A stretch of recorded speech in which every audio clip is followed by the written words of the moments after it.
Okay, so let's go back to the time when you actually invented the wax. Right. You attended that conference. Tell us about that and how gifting from the patent people Right. made a difference. Well, an inventor, you see these late night, television commercials. You send $100 and your product will be protected.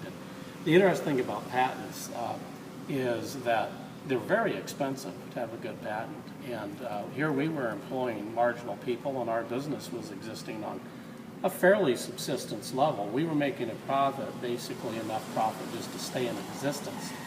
But I was at Iowa State University, which is one of the foremost plant research universities in the world.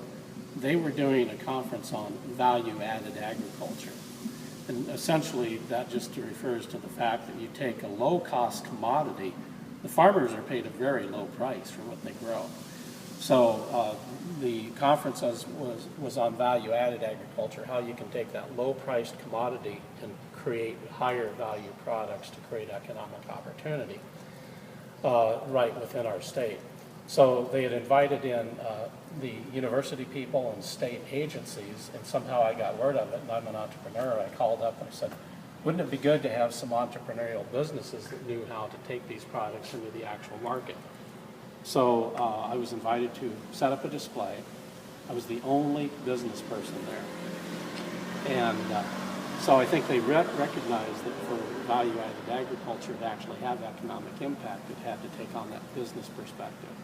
So the next year, I was invited to be the keynote speaker. So I had a very simple speaking approach. I ended up on stage with a 60-pound bushel of beans.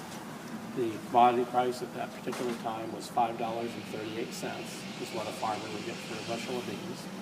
I had a diagram of candles, things like that can also be made from soybeans, such as soy milk, tofu, texturized soy protein. And I had a chart showing that with value-added products from that 60-pound bushel, we could generate $1,270 worth of sales. Which, so I had a person came up after my presentation and said, do you have a patent on soybean wax? And we were this subsistence business working with homeless people on the street. And I said, of course not. I don't have, money to generate a patent application. She said, well, we have the largest patent firm in the entire state, and we'd like to work with you. And she offered to, this is an incredible gift.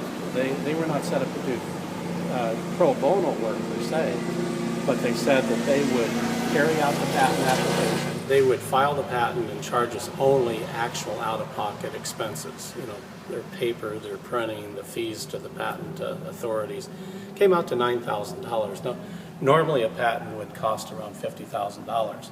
The other part of their agreement was we would never have to pay them until we had actually generated economic viability with that product, and there would be no interest. If that happened within a year, great. If it took 20 years, and if it never happened, then the $9,000 would be simply forgiven. So it's kind of like an incredible gift. So a year later, I was contacted by the two largest soybean processing entities on the planet, ADM, Archer Daniel Midland, and Cargill. Huge multinational companies. They each do about $90 billion a year. So here they're negotiating with this tiny entrepreneur working with homeless people on the street. And they said, we understand you have a patent.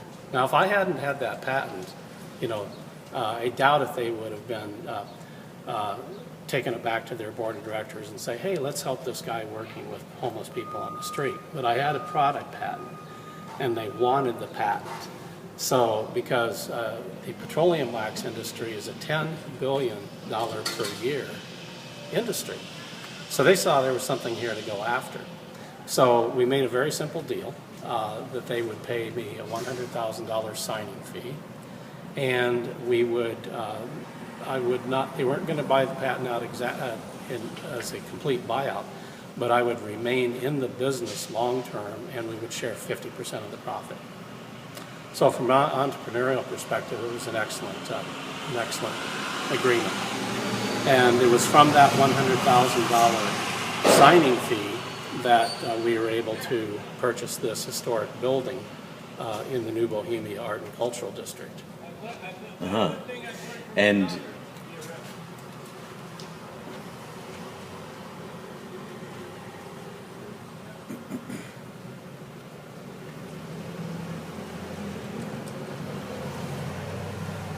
so talk just a moment about the synergies that happened there. Everything kind of just happened just right. in time. The interesting thing is that when you're in that creative gifting mode, there are convergence of people and funds, and things get done in a way that you just couldn't logically. It's non-linear. If you're planning what you have to accomplish. So in a gifting economy, it's not in the normal cycle of how business operates. There's a trust and openness and allowing things to come into the whole, and that's exactly what we did.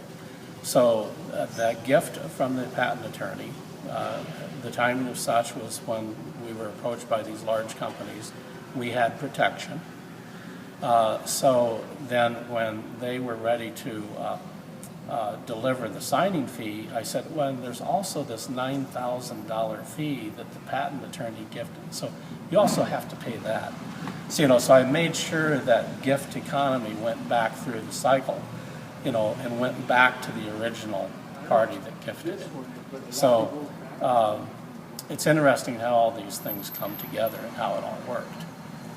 So, and then this space here, which you're turning into a cafe, which is part of your self-sustaining community. Right. A self-sustaining community has to have places for people to be employed. And this cafe, which we call the Bohemian, is one place that people who live and work within Oakleaf Village, which is our sustainable community, will have a place to work and be economically self-sufficient.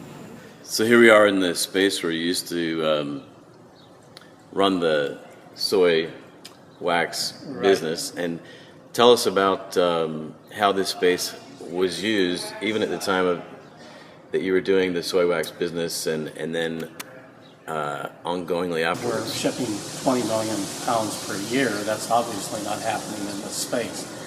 But the kettles where we develop the product are in this building. It's now processed and shipped out of a large soybean oil refinery. But this space, for the 12 years that we were working with soybean wax on a small scale, has always been an open space available to the community. So for 12 years there have been poetry readings here, art shows, music.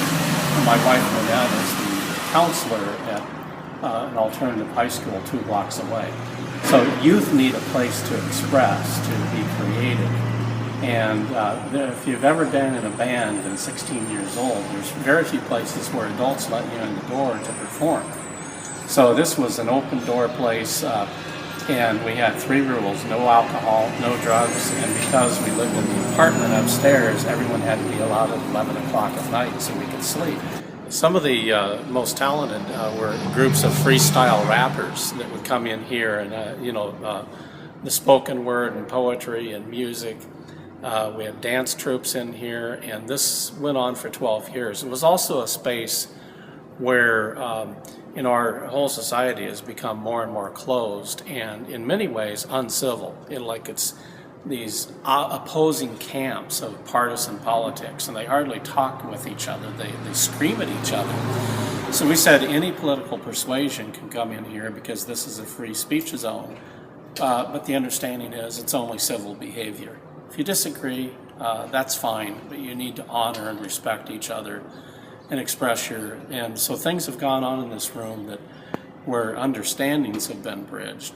As the very first bombs were dropping in Iraq and Afghanistan, Muslim, Christian, and Jewish women here in Cedar Rapids came to us and said, could we come into your space and we want to see how we can counter the insanity going on out there with this war. That group met in here for 8 years until a huge flood destroyed this building in 2008.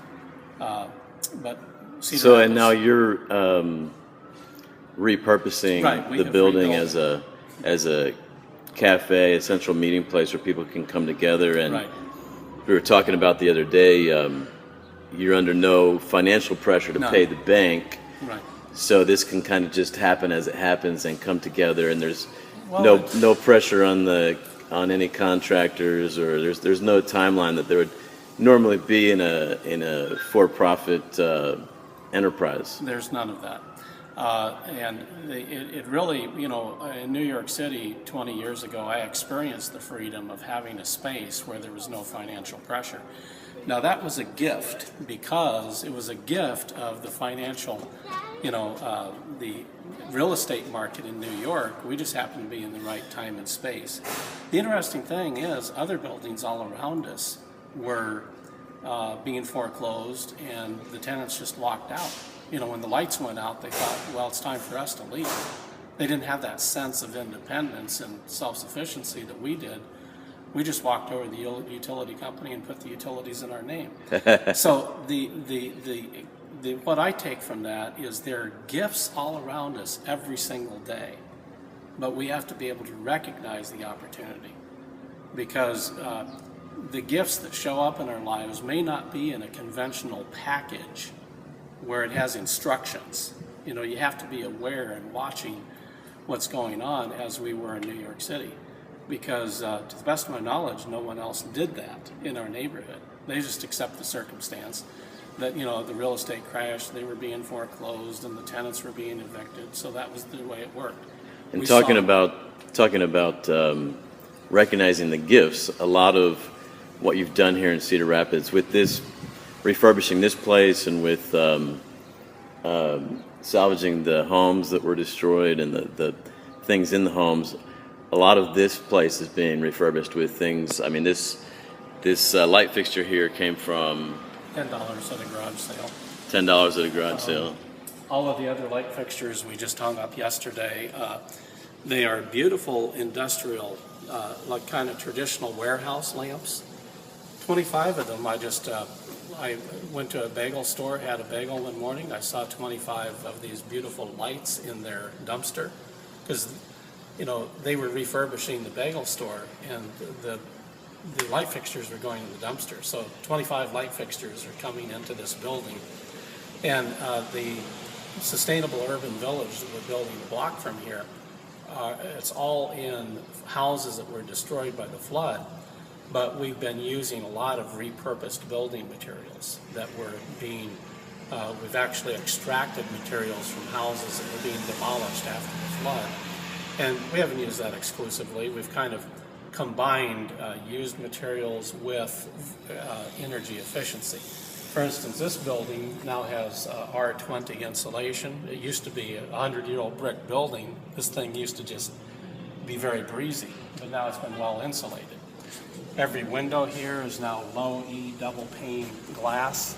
So it's kind of the best of the old and the best of the new. So we're repurposing an historic old building. But the interesting thing is the flood made it a necessity, because we took on 12 feet of, just immense crashing water. This wasn't just water, we had a full-size SUV blocking our front door that had been tossed here from a mile away in the raging floodwaters. And those same floodwaters had blasted out all the windows. And so rather than put back in the 100-year-old style glass, we went with very energy efficient glass. Well, I'm excited to see what this develops into and how it becomes a meeting place for so many people who've gathered here. And I have a sense that the energy of the space will, the history and the energy will contribute so much to the self-sustaining community. And right. I sense this is a big gift to the community here, and as you are, Michael. And thanks for your time today. Sure. Any closing thoughts? Just we'll welcome you back in a year or two to see how the activity is just humming in this space. Beautiful.